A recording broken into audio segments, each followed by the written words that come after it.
season long we've been showing you arrangements that we've made fresh out of our cut flower garden. But as you can see, the winter weather has taken its toll. But that's okay because we can still make some beautiful arrangements out of some of the materials that we've dried. Well, today I'm making a Thanksgiving arrangement out of a lot of the materials that we've dried out of our cut flower garden. And to start out with, if you recall, about 3 weeks ago, I was cutting some Sweet Annie. Well, it's dry now, and that's the base of my arrangement. But before I start to show you this arrangement, I wanted to show you the basic tools that you would need to use with dried flowers. Now, once you've selected a container, you need to get the right floral foam to put in there. Now, most of the time this summer we've been using the floral foam for fresh flowers, and so you can tell it's very soft.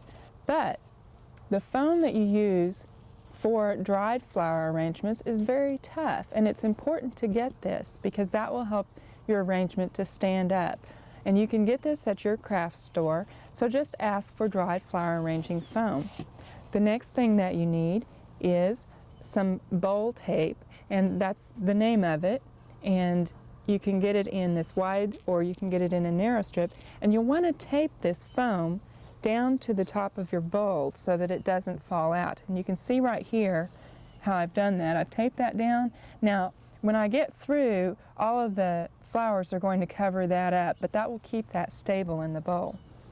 Well, to go over some of the materials that I've used in this arrangement, again, I started out with Sweet Annie, and I kind of made an overall bowl effect on the top and covered up the foam with that.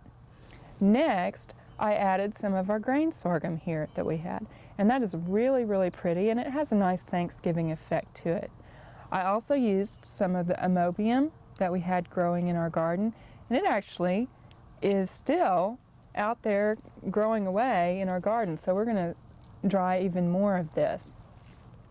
Well, if I would have stuck with those three, this would have been kind of a bland arrangement, and so I've added some of our blue salvia to give it quite a bit of color.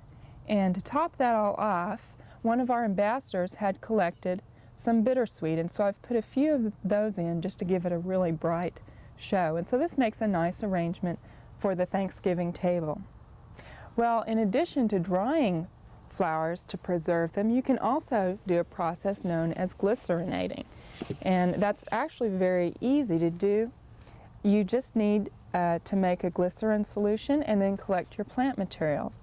And to make the glycerin solution, you use 2 parts water to 1 part glycerin. Now, glycerin you can buy at your drugstore. They either have it out on the shelf or you can go back and ask them for it. I bought a pint of it. I just asked for a pint, and it runs about $6 for a pint. So that's where you get the glycerin. And to mix it with the water, you need to heat the water to boiling. And then you need to remove it from the heat and add the glycerin to it and then stir it up. Now, it is important to remember not to heat the glycerin or to add the glycerin to the water while the water is on the stove. You need to remove it from the stove because glycerin is actually very flammable.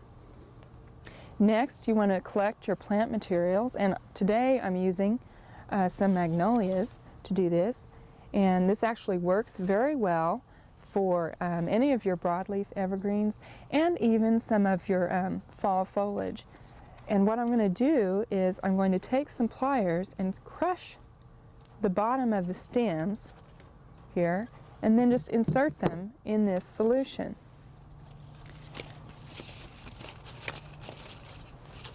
Like this. And that'll help them to take up the solution better. Now, you'll want to experiment with this a little bit because in glycerinating, the foliage can turn a different color. Some of these foliage types will turn kind of a coppery or brassy color, or even maybe a darker green, so you'll want to experiment with that. But it is a good way to preserve these for arrangements coming up here for Christmas. Now, with the larger leaves, this is going to take about 3 weeks to take up glycerin.